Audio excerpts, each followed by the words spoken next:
بسم الله الرحمن الرحيم. هل أتاك حديث الغاشية؟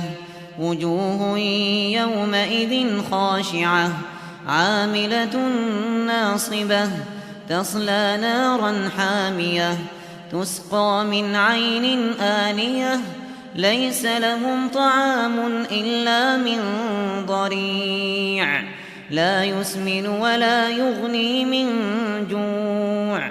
وجوه يومئذ ناعمة لسعيها راضية في جنة عالية لا تسمع فيها لاغية فيها عين جارية فيها سرر مرفوعة وأكواب موضوعة ونمارق مصفوفة وزرابي مبثوثة.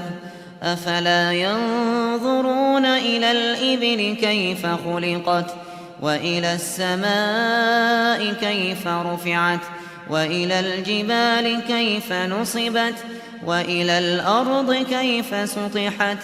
فذكر إنما أنت مذكر لست عليهم بمسيطر إلا من تولى وكفر فيعذبه الله العذاب الأكبر.